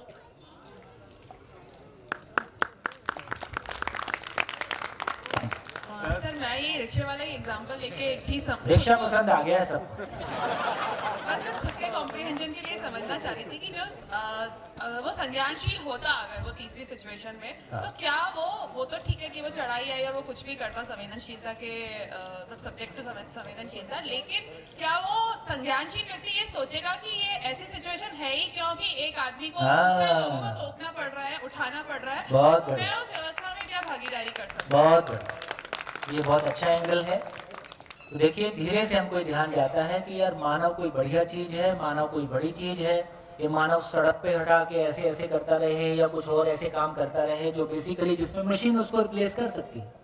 तो ये बहुत सारे काम अभी की जीवन शैली में हम देखते हैं कि शायद वो मानव के लिए अनुकूल नहीं है। तो ऐसी व्यवस्था कैसे हो कि सभी मानव होने की गरिमा पा सकें और सभी मानव की तरह और बेहतर जी सकें।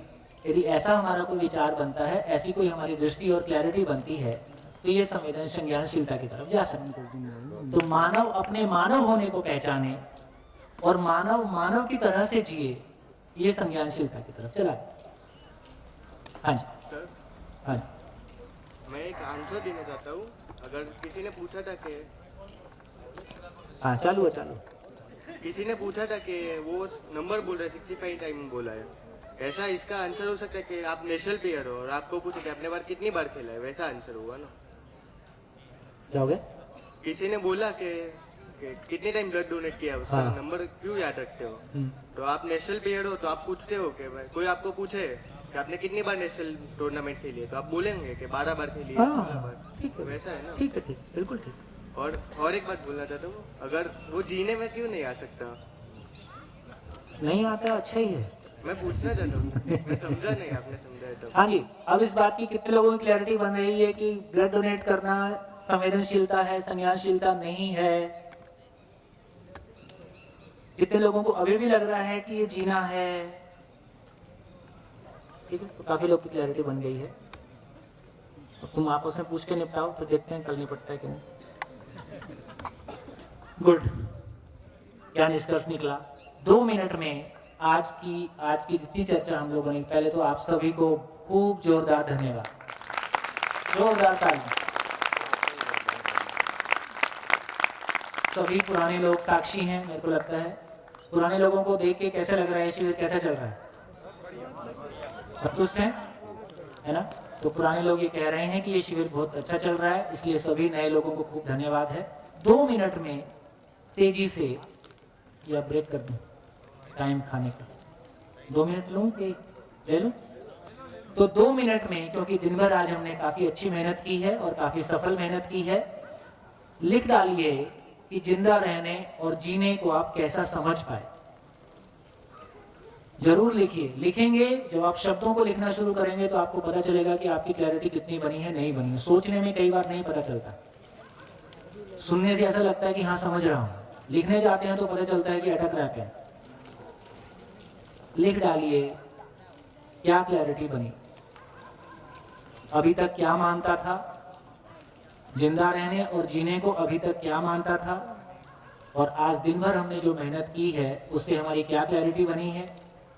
और कल सुबह स्वेच्छा से मैं कुछ लोगों को शेयर कराऊंगा और मैं तय करूंगा कि किसको बुलाऊंगा। ये प्रोत्साहन है।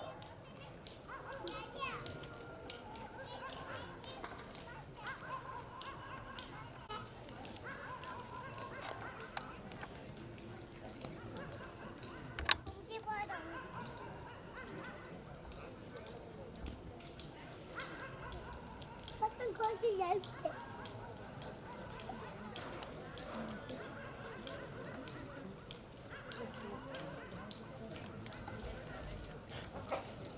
हाँ जी, हो गया। तो आज के दिन की समापन की घोषणा करते हैं। 8 से 9 रात्रि खाना खाने के बाद अजय भाई के साथ आज दिन भर जितनी चर्चा हुई है उसमें आप लोग शेयर करेंगे और कुछ और क्लैरिटी बनेगी, कुछ और मन में बातें होंगी तो वो भी एक अनौपचारिक भी शेयरिंग हो जाएगी। तो 8 से 9 रोज रात का सत्र चलेगा, है ना। उसमें हम लोग बैठ के आपस में, उसमें कंटेंट नया नहीं आएगा, लेकिन दिन भर जितनी चर्चा हुई है उसमें आप लोगों की और शेयरिंग और अजय भाई की तरफ से उस पर और क्लैरिटी, तो हमारी क्लैरिटी बनती जाएगी।